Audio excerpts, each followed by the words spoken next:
What's up, faithful? This is the Can't Lose Show. I'm your host, Trent. And it's your boy Josh. Guys, we've made it all the way to Super Bowl 58 this year with our team in the big game. How does it feel? Feels great, baby. As you know, our once QB would say, Jimmy G. Feels great, baby. Feels fucking as great. one-time head coach would say, who's got it better than us? Nobody. Guys, the history of the 49ers. Since I've been born, we have not won a Super Bowl. We've been twice. Both of our dads got to experience a Super Bowl victory 5 times. I'm jealous. Yeah. It's our time. We're due. It's about time. We're due. We need at least one. Just one, man. Bare minimum.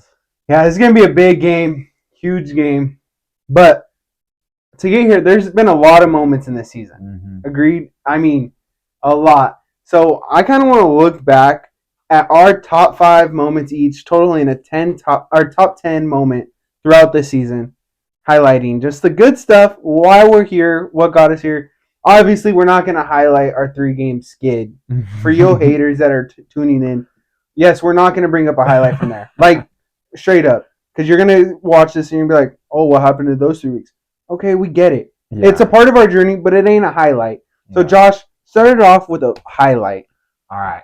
We're going to go in order, too, just build up to the end of the season.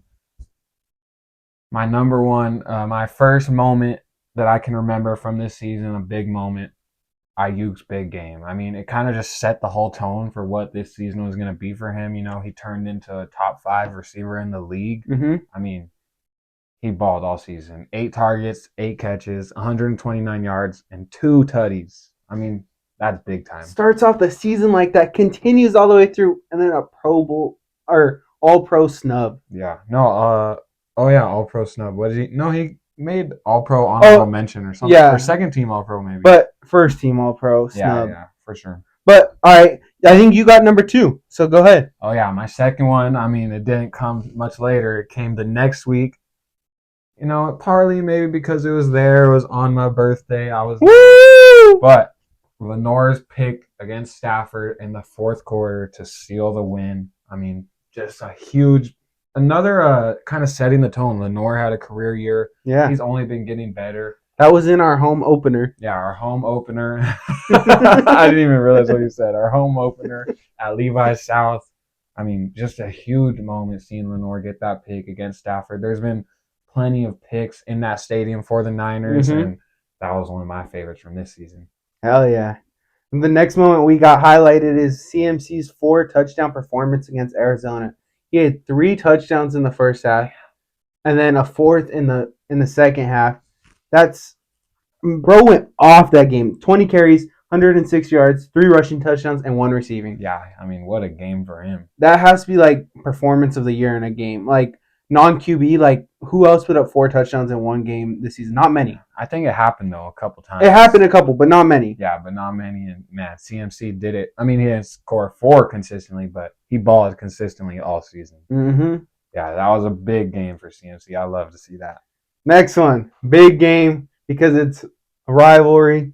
I mean, could we say it's a rivalry right now? I mean, I don't know, but our ass whipping on the Cowboys. Oh. That's got to be, if we had to go in order, that's got to be up there for number 1. Yeah, we host them. Man, we just run them out of the water. Yeah. And all these Cowboy fans are like, don't worry, we'll get you guys back in the playoffs. I didn't see them in the playoffs. We didn't even get the chance to see them. They got knocked out by the team that we knocked out. The 7 seed. The 7 seed. But that game, let's go back to our ass whipping of them. 42-10 was the final score? Yeah. Oh, man. That was brutal. Brutal. I mean, you love to see it, dude. Micah Parsons was quiet that game. I mean, I'm sure he had his plays, he had his moments, but just wasn't enough. He was talking more after the game on his podcast than during the game. Yeah, he was. You got highlight number 5. Go ahead. Number 5, what we got? Oh, the Jaguars whooping. Another whooping. I mean, this one was especially special to me because it was after the 3-game losing streak, after the bye. Came back out the gates hot, 35-3. I think that might have been the least amount of points we allowed a team all season. Yep, I believe so. 34-3. I mean, just complete domination. I mean, we got the Chase Young and Nick Bosa sack together, their first game together. They got the sack at the same time, like you predicted. I don't know if you guys remember that. I remember him predicting it, and it happened. Dang, if I'm good at editing, I'm going to put that clip right next to it. Pull it up real quick. Yeah, I mean, that was just a huge game. 34-3 against the Jaguars when they were supposed to be the top dogs. They were on a 5 or 6 game. They were the number 1 seed in the AFC at the point. Yep, and what happened after that? They crumbled. It's the 49er effect, bro. I'm just saying. Yeah. 2 weeks later, Thanksgiving. We're all with families. You all know Thanksgiving. If you got family, you're probably with them, having a big old feast. And that night game was Seattle hosting the 49ers. Was I a little nervous? Because, like, I was at different families and they're not 49er fans. And I'm like, dang, they have an opportunity to talk shit, like, at some point, if we're down at any point in the game. The 49ers put any of that away, and it was absolutely beautiful. Yeah. Masterclass performance from another beatdown. I think that was a huge performance from Purdy, right? Yep. I think he might have had 3 or 4 touchdowns that game. I mean, just a big game from Purdy, like he had all season. And you gotta love beating the Seahawks on Thanksgiving, eating turkey in their house. In their house, yeah. Because that was revenge from 2 years prior when we hosted them and they got to eat turkey in our house. So that was another one. Yeah, that's another one of my favorites, man. Anytime you get to beat the Seahawks in their house, it's a good time. Yep. Mine, I'm next. Yep. All right, we're at our 7th moment of the season. Oh, man, I know I've said I want to keep putting these at the top, but this one might be number 1. Deebo Samuel standing on business. You know, there was a lot of chatter. You know, Deebo said some things about their DBs. I don't need to get into specifics. And that brought, you know, when someone like that says something, you know, they show a little bit of confidence. They talk a little bit of trash. There's a lot of backlash that comes with it, and a lot of expectations that come with it. And Deebo stood on business. Came out to pregame, black Air Forces, and he kept that energy throughout the whole game. Y'all, you're real faithful. You know exactly what game Josh is talking about because he hasn't even said it, and I'm already fired up. Oh, I haven't? Nah, it was against Philly. And obviously, we all know. We're getting your drift, bro. And that's exactly what I have for my 8th one is going into Philly and handling business, standing on business.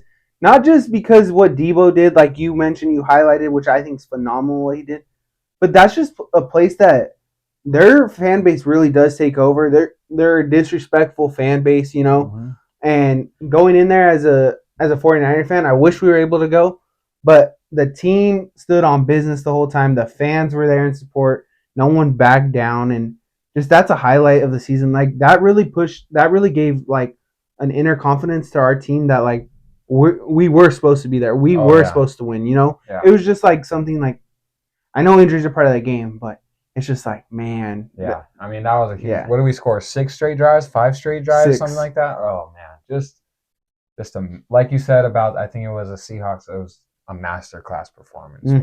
Big time. And, that wasn't the start, but that was part of our bird hunting season. That didn't end the best, but hey, we're talking about we went 4 out of 5. Moments. Yeah, 4 out of 5, exactly. You got number 9. Because I slid number 8 in there. Oh, yeah.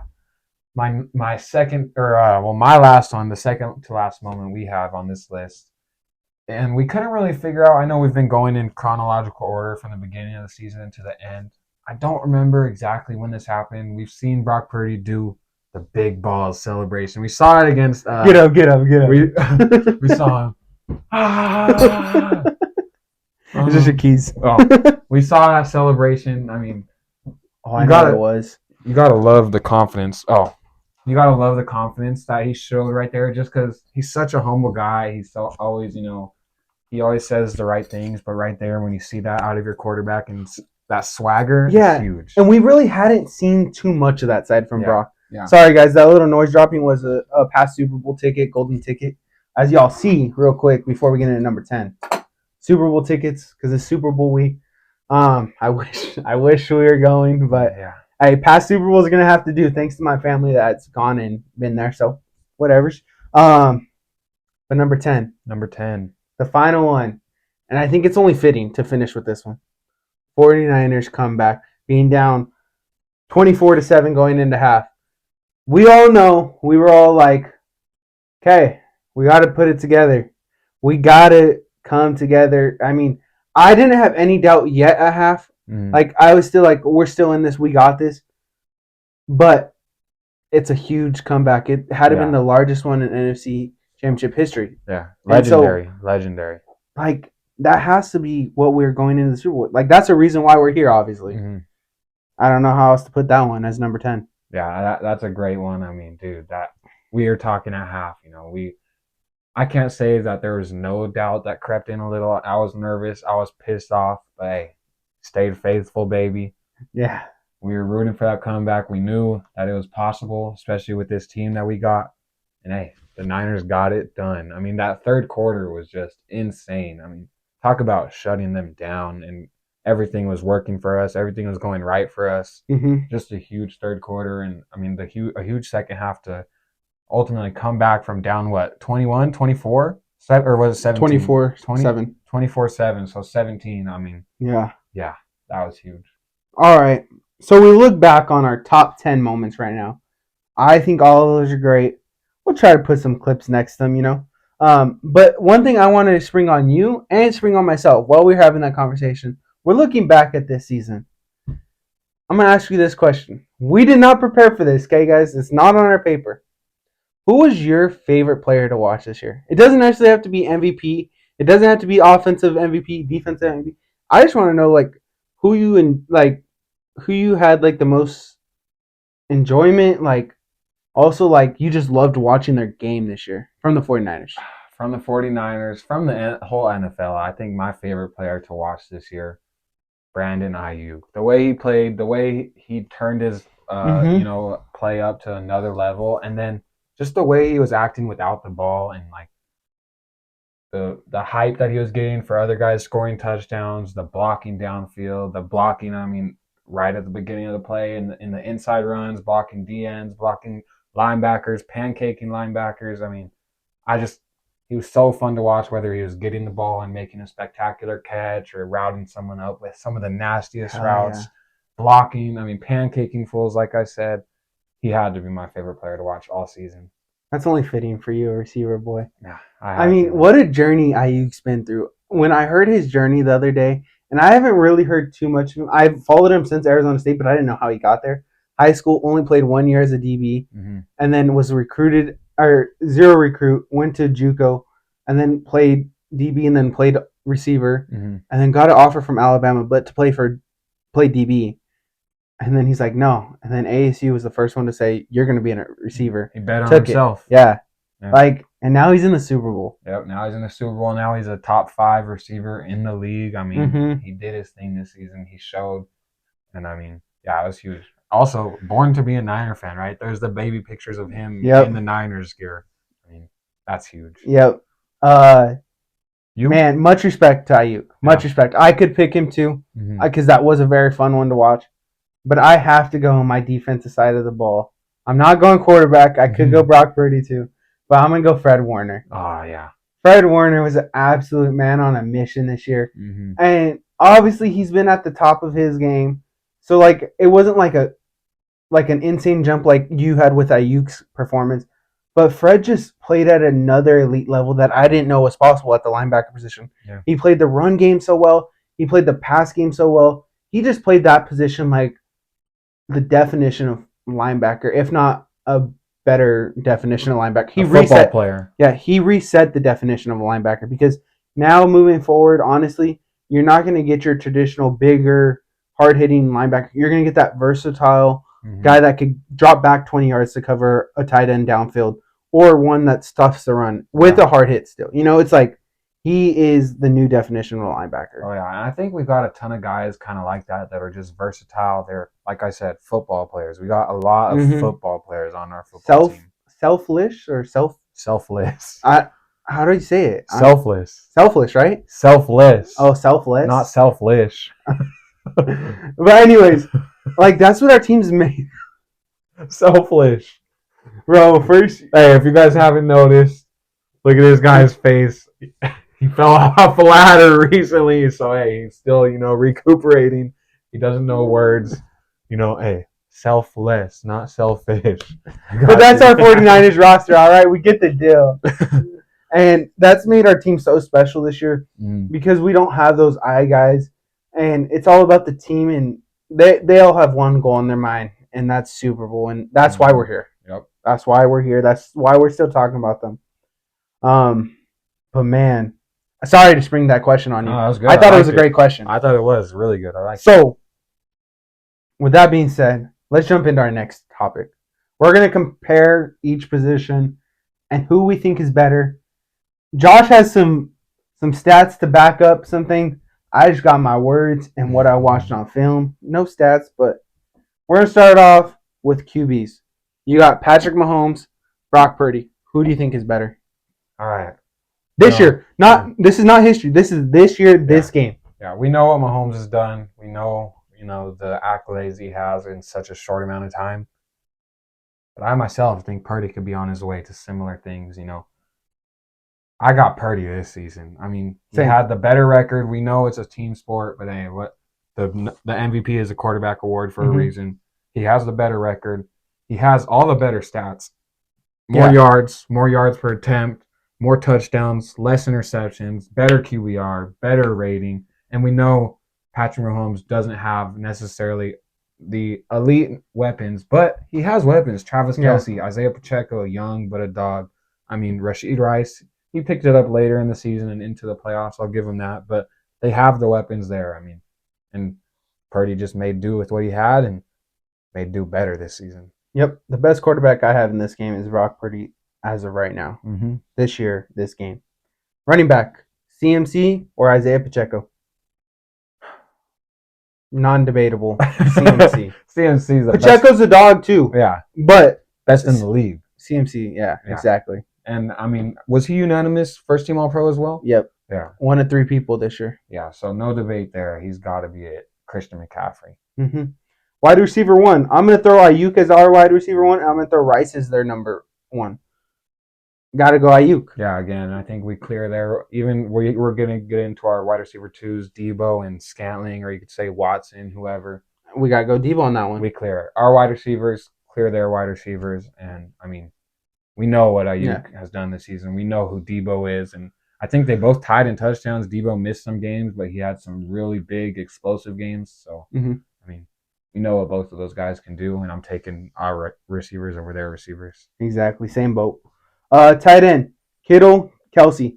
One of the biggest matchups this game. I mean, you can compare both players, but if we're going statistically off just this season, it has to be Kittle, and it's not even close this season, honestly. I was looking at the stats, and Kittle blew Travis Kelce out of the water. He blew most tight ends out of the water. Yeah. And Travis Kelce even acknowledged it the other night on media night. Like, he said the better tight end this year. Like, and if we would have said this last year, I would have gone Kelce, But the honest truth right now is it's got to be Kittle. Yeah, it's got to be. I mean, what he does in that run game, what he does, even when he has to pass pro, I mean, he does it all.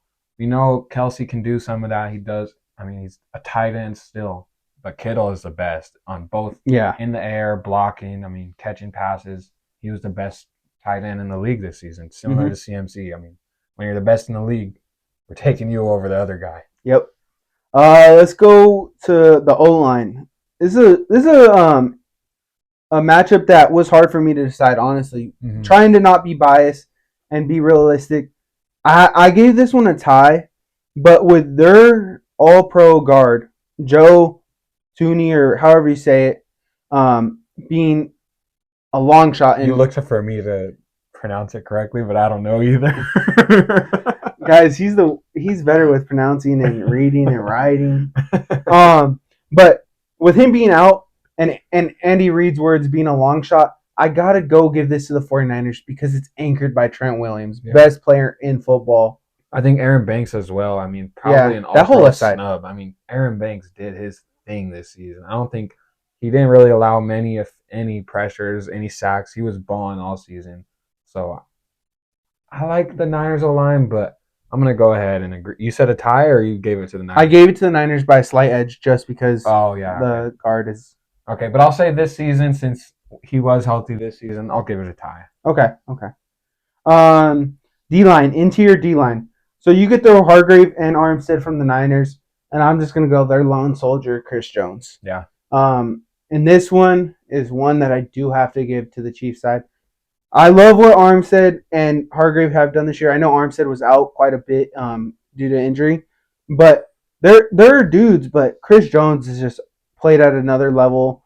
for a couple seasons, especially this year. He stayed on one. Yeah. Missing chasing that money, dude. He had to. He had to make up for the 2 games he missed at the beginning of the season? Yeah. Even with that slow start of missing 2 games and training camp, it's like he definitely put on for the team this year. Yeah, he dominated. I mean, he moves inside and outside. He does it all, and he's just dominant. And I like our guys too. And then if you want to go the whole interior, I'm gonna have to give it to our guys because we got Hargrave, we got Armstead, got Kinlaw, we got who else? You can throw Randy Gregory in the inside. We've seen it before. Mm-hmm. I mean, Sebastian Joseph Day, a late pickup. Yep. We got the guys. We got the depth, but guy for guy, Chris Jones is just on another level this season, and like you said, the past couple seasons. Yep. Next one's edge D line, Bosa versus Karlaftis. Don't know how to pronounce that again. My bad. Second year guy, but yeah, dog this season. If we're going Bosa versus Karlaftis, Karlaftis had himself a year, but Bosa wasn't too far behind. No, I mean they both had the same amount of sacks. Yeah. I want to say Bosa had more forced fumbles. Yeah, I said not too far behind, not meaning like he was worse. I'm just saying like stats wise, Karlaftis stats kind of jump out a little more. But if you keep diving into more stats, Bosa, I'm gonna give this one to Bosa. Why do his stats jump out more? They had the same sacks, and I think I thought he had one more sack. No, they both had 10.5. Oh, then I read that wrong. All right, his stats don't jump out more. I'm giving this one to Bosa. Yeah, I mean, it's Bosa. The last year's defensive player of the year, he had a slower year. Yeah, he didn't have the sack numbers, but he was a run stuffer all season. He had 10 still double-digit sacks. I mean, the run stuffer part, like he wasn't known to stop the run in previous years. Yeah, he stopped it, but the way he did it this year was at a different level, and he kind of took pride in that. And he acknowledged that the sacks were down, but when he's stopping the run, I mean, that was, imagine when he puts both together next year, he's gonna have 20 sacks and stopping the run. Like, yeah. So I mean, when you play a team like ours, a D line like ours, especially, the whole game plan is to get the ball out quick. Sacks aren't as easy to come by once you're that established as a D line. They're just harder to come by because that's what teams are game planning for. Yep. So I think the whole team's sacks were down this season, but it's because they're so established and everyone just knows how dominant they've been. Yep. Next one's linebackers. So I'm gonna go Fred versus Drew Tranquil. Or we could go Greenlaw versus Drew Tranquil, and I'm taking either of our boys versus Drew Tranquil. I mean, Drew Tranquil was a dog, and I think they're leading tackler, but they still have Nick Bolin and Willie Gay, who are like two of their better linebackers as well. I'm still taking our linebacker room. I mean, best duo in the league. I'm taking them over the guys over in Baltimore. The whole room. I'll take our whole room over theirs. Oh, yeah, for sure. I mean, Warner's the best in the league. Greenlaw's not far behind. Those guys are good over there, but when you got, like I said, I keep saying it, when you got the best in the league, you take them over anyone. So I'm taking Warner and Greenlaw as well. Let's go to that corner position. Ward versus Snead. These are real close. Ward said he likes it better over here. And that's where I'm sticking. People are so like, oh, but you want to. It's like, bro, what do you expect him to say? I know. He's like, oh no, I liked it way better after this game. Yeah, like what? Come on, dude. Even me as a Niners fan, I know he has to say that. Like, come on. That's a dumb question. But I'm gonna stick to Ward's side and say I would take him in this game based off this year's stats. Bro was number 1 in pass breakups and top up there in interceptions, right? Yeah, he had 5 interceptions. I think the top guy had like 8, maybe something like that. He was just playing at a crazy level. And Snead played very well this season, looking back on it. But again, I just would take Ward. Yeah, I mean, he's over him. Tied for 4th in interceptions. Okay. And then, I mean, he had, like you said, he led the league in pass breakups, 23. Snead only had 14 and 2 interceptions to Ward's 23 and 5 interceptions. So I'm taking Ward in that. Snead, dog, hell of a season. I mean, locked up some big-time names. Every time Ward was getting the ball caught on him or getting a penalty, it's because he's right there in coverage. So, yeah, even when he's, getting some plays made on him, he's still right there. And it's just sometimes you go up against a really good receiver that makes some really good plays with a really good throw. And I'm taking Ward over him. Hell yeah. Next is slot corner. You said this from the start when we were writing these out. Like, we have to put this in there. Some people don't put this position in there, but this game it's huge to have a good slot corner. Yeah. So we got Diamano and Lenore versus their McDuffie. So I'll let you pick yours first. Who do you have and why? You know who I'm rocking with. McDuffie, dog. I don't think he allowed a touchdown all season, maybe, but Lenore didn't allow many either. I think he might have allowed one, maybe two. Mm-hmm. Ball, more pass deflections, more interceptions. McDuffie had 0 interceptions, which, I mean, maybe they're not trying him, but hey, you got to get the ball. That's just what you have to do at corner. Got to force turnovers. And I mean, Lenore had a hell of a season. Played inside, played outside. He did it all. I'm taking Lenore. I'm right there with you for all your. This one was close. One of the closer ones for sure. Yeah, McDuffie balled out this season, but safety in last position. Gibson versus Reed. Got to go Gibson. Mm-hmm.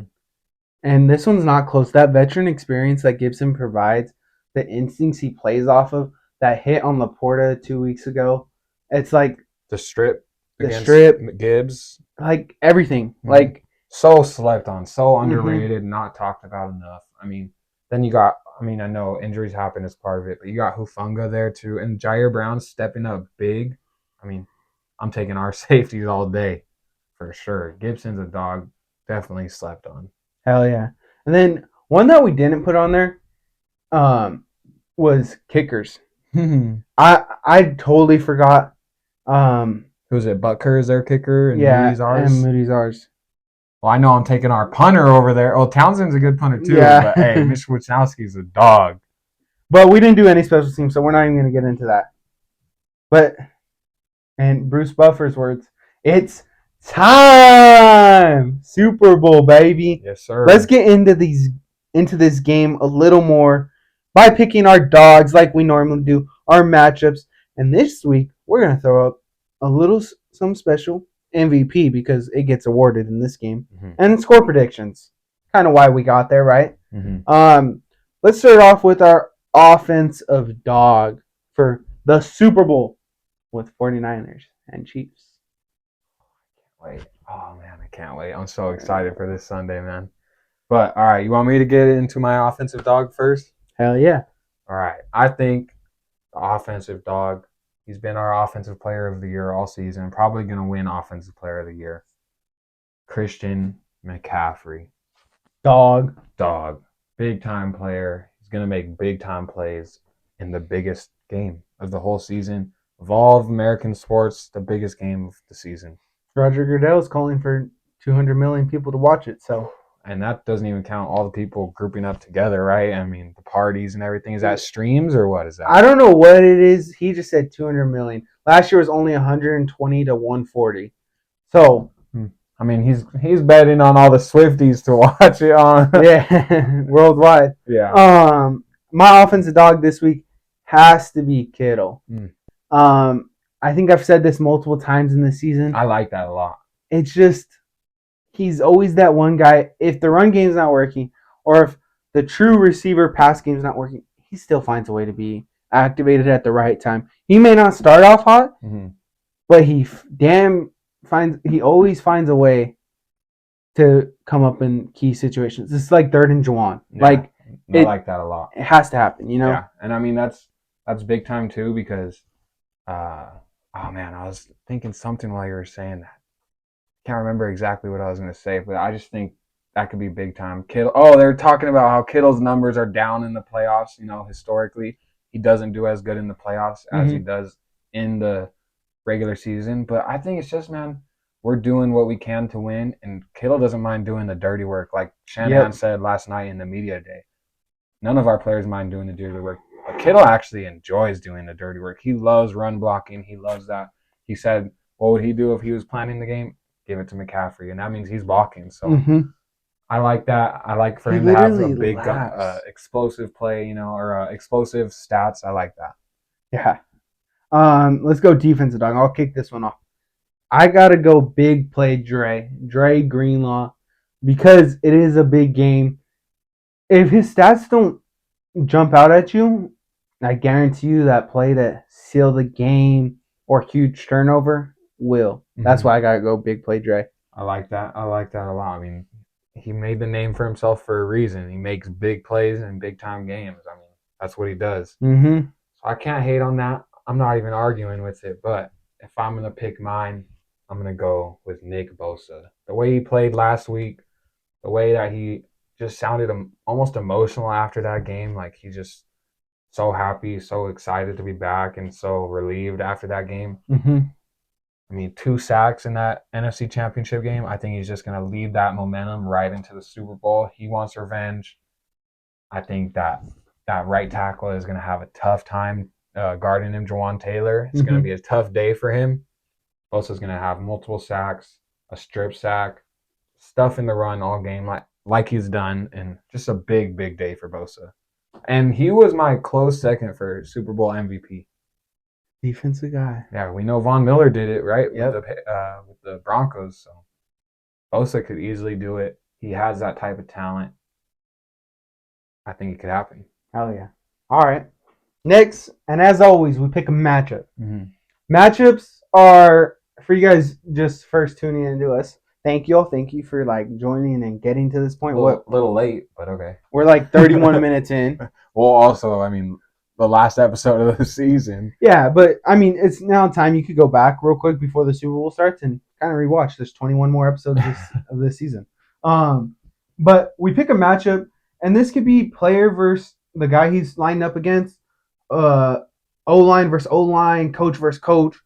And this week, I think we both picked a player versus the guy they're lining up on, right? Mm-hmm. So mine this week is Kelce versus his man. And his man, it's either going to be Warner, Greenlaw, or Lenoir most of the time. So I think this matchup's huge to this game because that offense runs through Kelce.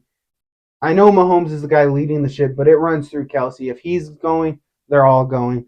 And I think it's very important our defense, those three guys, put a stop to that. Yeah. Stop to it early, stop to it late, and never let him really get going. Yeah, they got to contain Kelce. They got to. It's huge. Your matchup. My matchup, another one. Maybe not. I think it's a big time matchup and definitely one to look for, one to watch. I think your matchup is a little bit more important to the game just because Kelce is such a threat and he, like you said, when he's going, that offense is going. But my matchup is going to be Brandon Ayuk versus L'Jarius Sneed. I mean, two guys at the top of their game, at the top of their position this season, going head to head. Sneed has been locked down in man all season, similar to Ward, but Ayuk has had the best receiver grade and like getting open grade. I remember seeing something about that. He's very tough cover. Yeah. Nasty at the line, nasty at the top of his routes. I mean, even when you're covering him, he has that. He has such a long wingspan. Yeah, the wingspan, the reach. I mean, he can go up and get the ball. He's a tough cover for sure, and it's going to be a fun matchup to watch. Hell yeah. Bro, I'm so excited. I'm just getting more and more pumped for this Super Bowl. I know, dude. I can't be Sunday already. I just want to wake up and it's Sunday already. All right. So that was our dogs matchups. Let's get into MVP. MVP, y'all already know it's awarded to the most valuable player of the Super Bowl. It could be from the losing team. I think it's happened once in the NFL. Really? I could be totally wrong on that, but it typically does not happen. So, with this being said, we already know who we have winning the Super Bowl. Who is going to be our MVP? You want to say it? You want to say it on 3? Okay. For make this all like inclusive. 1, 2, 3. Brock Purdy. Let's go, bro. Oh, the man all season. Like everyone on our team has said, he's the reason that the Niners have a chance to win the big game, win that Lombardi, win the Super Bowl. And he's going to be the reason that they do it in this final game. He's going to be the MVP. Lights are going to be bright, and that's not going to shy Brock Purdy away. Guy is determined. The other night in media night, Brock Purdy and Patrick Mahomes are standing next to each other. Patrick Mahomes is talking, and you see Purdy standing right there looking at the Lombardi like, that shit's going to be mine. Yep. That shit will be in my hands. Yeah, he's locked in. He knows even after that 17-point comeback in the second half against the Lions, he said to Bosa, I could do better. I could play better. And And he's right. He could. Yeah, for sure. A full game. Yeah. And I think he's going to put that together in this game where it matters most. And he's going to be the Super Bowl MVP. Multiple touchdowns, some plays on his legs like you saw a couple weeks ago. Mm-hmm. Just a big game all around from Brock Purdy. Hell yeah. So we both got Brock Purdy being the MVP. Big cock Brock Purdy. Yes, sir. We've gone over comparisons. You looked way too excited when I said that. It's just it's like the best nickname. But we've gone over comparisons. We've gone over the matchups that we highlighted. There's a reason we're going to get to scores that we've said, and I think we've already hit a lot of parts of the game. But what's your score prediction to end the game? My score prediction for this game is going to be 38 49ers, 27 Chiefs. Yes, a double-digit win. I think it's going to be a close game, probably most of the game. I think, though, towards the end, third, fourth quarter, there's going to be some big plays, maybe a strip sack from Bosa. Something happens where it's a close game. Maybe the Chiefs are driving down, trying to tie it up. We get the ball back, kick a field goal, score again to just put them out of reach, and that's how the game's going to end. So 38-27, 49ers winning the Super Bowl. Hell yeah. I like that. But I'm going to go a little more open on my score. I'm going to go 24 for the Chiefs and 42 for the Niners. Let's flip those scores. Massive, massive win. And I just think we are way too powerful to keep this game even close. I understand that we're both elite teams. We're both here. But I don't think they have enough to stop all our weapons. Yeah. And they're going to go off. And our defense, those 24 points, they're going to get 20. They're going to get 14 of those in the first half and sneak a touchdown and a field goal in the third quarter. And they're not scoring in the fourth. I like that. I like that a lot. Yeah, they're not scoring in the fourth. That would make my whole day, my whole year, my whole life if that happened. We've been waiting for this moment. Oh, man. Go ahead. Go ahead. In all reality, score prediction aside, I just got the Niners winning. That's all I really want to see on Sunday is the Niners holding up that Lombardi after all they've been working for, that core team finally getting it done and getting to the promised land. Oh, yeah. That, like we've been saying, I'm so ready for Sunday. Mm-hmm. I know we both got fun things to do on Sunday, but let's keep it like fun right now and random. Let's do random Super Bowl prop bets. Yeah, because there's fun ones. I mean, they are funny, and I wish we were in a state where we could. Dude, I was literally thinking that in my head when you were saying that. I was like, dude, I wish we weren't in Cali right now so we could gamble. Let's just drive to Arizona real quick and play some. Let's go to Vegas. Let's go to Indian Reservation. Let's go to the Super Bowl. Bro, don't play with me. I'm just kidding, bro. I ain't balling like that. But if you guys want us to ball and go to the next Super Bowl of the 49ers, just hit that like and subscribe. Should we just start a GoFundMe? Yeah. Hey, we got a couple days. GoFundMe, hit that like and subscribe. If we know we have like 1 million followers after this and a bunch of like views and stuff, and we know we're gonna get paid, like might as well. Oh, okay, yeah, sure, dude. Let's go viral. Yeah, let's go viral. Let's start these prop bets off. All right. Coin toss. What are you calling? Say it on 3. Or no, say it on 3. 1, 2, 3. Tails. Yep. I mean, we know who's picking it. The 49ers are picking it. And Fred Warner said on an interview earlier this season, tails never fails. He says every once in a while, I'm pretty sure he said that if he's feeling it, something he feels, he might go heads. But tails is his choice. I think it's the Super Bowl. He's probably going to go with tails. And I'm going with tails. Yeah. Oh, go ahead. Do you think, regardless of if we win the coin toss or not, do you think the Chiefs want the ball or don't want the ball? Do you think we want the ball? That's what I was going to say. I think we defer. I think we defer because Kyle Shanahan loves the 4 minutes in between. Yeah. And I think Kansas City might want to like the ball just so they could say they put up points first, like if they do drive down on us. So I think either way we end up with the ball second half. Yeah. Like win or lose the toss. Like I think that's kind of what will happen. Yeah, I think so too. National anthem. The over/under in sports betting this year is 90.5 seconds, which is a minute and a half. Over or under? What do you got? I'm saying, man, I really don't know. I know Reba McEntire can sing. She's probably gonna let those notes, go for a little bit. I'm going over on that one. She's gonna let those notes just flow. Yeah, I'm gonna go over. I mean, your center stage, 150 mil, 200 mil people are tuning in. You're gonna want it to flow, and I think I'd take over every year on this one. So I gotta go over. All right, I like it. Taylor Swift appearances. You guys know we had to throw this one in there. There is no true over/under number out there, but we came up with one, 2 per quarter. So we're gonna go over/under 8 appearances. And this is just quarters 1 through 4. This isn't like after when Travis Kelce's crying in her arms when they don't win. But quarters 1 through 4. How many times are we going to see her over, under 8?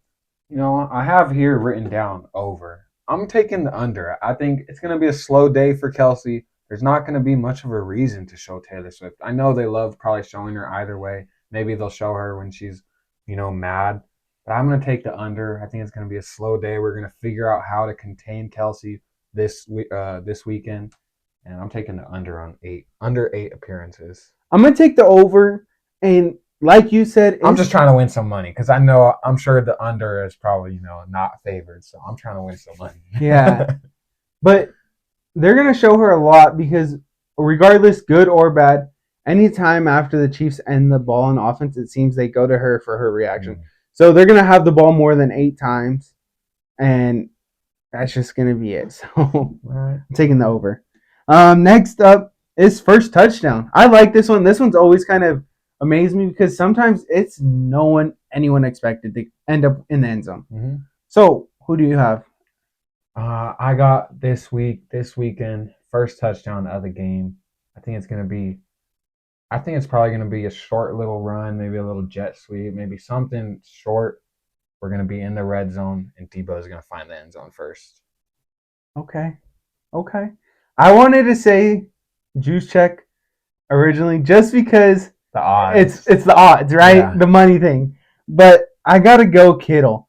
I think for some reason he's going to be we're going to get in that red zone tight, probably 7 yards out, and he's just going to find that open spot in the defense, and it's going to be Kittle. Yeah, and it's going to start off his hot streak and ultimately make him the offensive player or the offensive dog, like you said. So it all makes sense for you. Yeah. Gatorade bath. Oh. What is Kyle Shanahan going to be drenched in at the end of the game?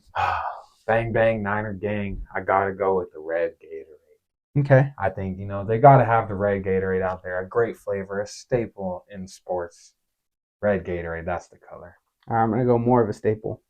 Yellow Gatorade. Oh, I know. That's a good one, too. That's a very good one, too. This one, we were talking about it before. We were like, it could go red because they're both red. It could go yellow because that's the color. It could go orange. It could go purple. Literally any color makes sense. It's just a wild guess. Yeah. Usher's first song at halftime. Whoa. We were listening to it This is going to be a good halftime show, though. I can't even lie. Yeah. So, what song do you have? My first one. Dun, dun, dun, dun, dun, dun, dun. DJ Got Us Falling in Love. I mean, just the energy in that song. I think the way it starts out right away, you feel the beat, you feel it. I think it's a big song, a fun song. I'm going to DJ Got Us Falling in Love. All right. I'm going to go OMG. Just because the beat, the hype up at the beginning. Yeah, it's another good one. You can kind of hear, I think it's crowd noise in the back or something where it's kind of just loud. And he'll appear on stage. He'll come up to that. It's just. Yeah, and then it starts, drops in. Yeah, I like that one too. All right. Next one. It has to do with us. Y'all can bet on us in our GoFundMe. Just $1 for Josh, $1 for Trent, whatever you guys want. $1? That's weak. Oh. All right, cover our shots. Over under 10 shots for Josh. I have the over. This guy takes a shot when we score. We're going to be scoring a lot in my score prediction. He likes to get going with the pre-gamer, and then this is from start of the game to midnight. We're going to be celebrating. So, it's just all a Super Bowl Sunday. Yeah. So, I got the over on you. All right. I'm taking the over on me too. I think it's gonna be a fun day. It's gonna be a crazy day. What do you got on me? Oh, Trent, for you, I'm taking the under. I know you said you're locked in during the game. Maybe you're gonna want to loosen up a little bit, but I'm taking the under for you. I think you're gonna be real locked in on this game. You're gonna want to be able to watch and remember this whole entire day. I'm taking the under. All right, I'm taking. I think it's gonna be close though. Not. I think 10 would still count as the under, right? Or would it? It'd be no one. It'd be no one. Yeah. All right, I'm taking the under, but it's gonna be close. Probably 9. All right, I'm taking the over on myself only because you're right. I do typically do not drink during the game, but for our first time in our lifetime, when we get named Super Bowl champs, I'm gonna be at my dad's. I'm gonna take some shots, and then I'm gonna safely get over to Josh's house, whether Uber, Lyft, or whatever, or designated driver, and we're gonna celebrate more. Yeah. And I might stay at Josh's house or some shit, because that's where I'll get the over. All right. That's just my plan. I like to hear that. And do we get to our episode ending? That's the Super Bowl episode, man. Guys, we actually went longer than we thought. Yeah, that is the Super Bowl episode. I was guessing like 35, 40. Yeah.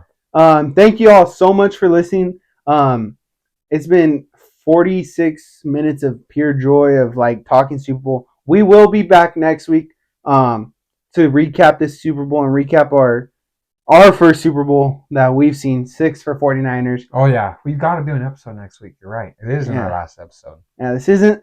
We're gonna end on number 23 next week. This is number 22. Thank y'all so much for listening. Deuces. Turn on Green Dot because we're going to the Super Bowl and that's our walkout song. Yeah.